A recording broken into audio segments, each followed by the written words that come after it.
Hello there, welcome to Hoglands. I don't normally do this, but I'm Damien. You might know me from Shaving Ryan's Privates, Brokeback Wideford and other romantic comedies. The reason I'm doing that, I don't normally do this as I say, but I've come to the end of the char hunt. It's been a couple of years looking for the pretty buggers. Obviously found them, which I'm delighted for. Found them at Heldale. The science is involved now. The professors and experts now will come and they'll decide what's what.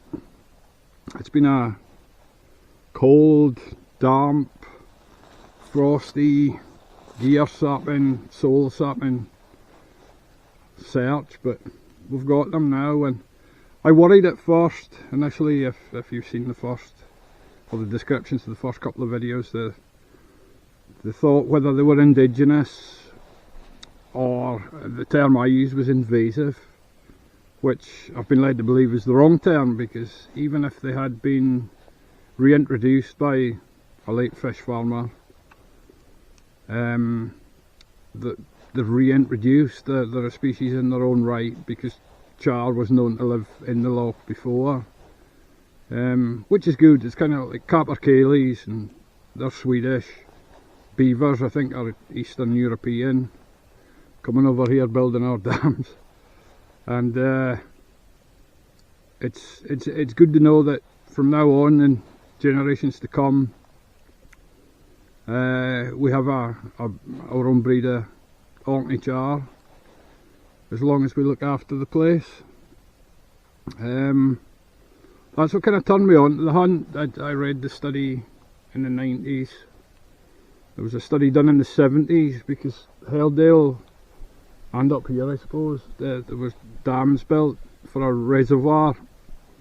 There's a strange little island to the east here where legends are made, called Flotta, and this is now the reservoir for them. They built a big oil terminal there, and Ian Ross, thank you Ian, reached out to me on the channel. He was there during the 70s doing the study. They couldn't find any char. In the 90s there was a big study.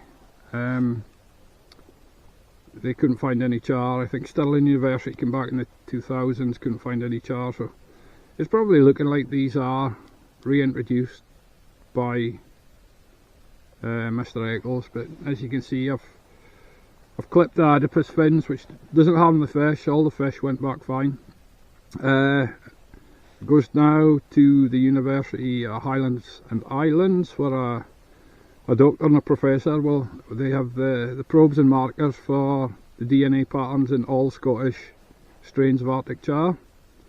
So we'll know what it is, or we'll know what it isn't. So, but as I say, I'm just happy they're here. And, there was a lot of in one of the studies, acid rain, man-made, you know, man's influence and global warming and such was mentioned. But whatever your views are on that, I mean, if a Swedish schoolgirl tells you you're not mixing your pants and your socks properly, you won't know until you come and have a look.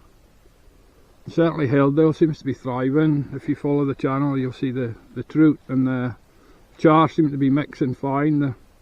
If we can look after where we fish, pick up your shit at the end of the day, and you know, I think we're doing fine. And I mean, a lot of anglers probably do feel guilty, because you do get hammered with the you know, that you're responsible for the environment. And I suppose 99% of us, oh sorry, there's a hen harrier, they don't exist here anyway either. Science said the stoats have eaten all them. Anyway, he's out hunting anyway, big cock, so I digress. But yeah, if we look after where we fish, we've done our bit. You can only do so much in your own bubble. I mean, recycling plastic bottles and stuff, it's all a big help, but it doesn't help here in the long run. But I shouldn't be, this is probably controversial, but I mean, I like the OTFA, Orkney Trout Fishing Association, do a fantastic job up here, looking after the lochs, and I suppose that'll be the same countrywide. So, but yeah, we've got the char, and I'll see you in the trout in the summer.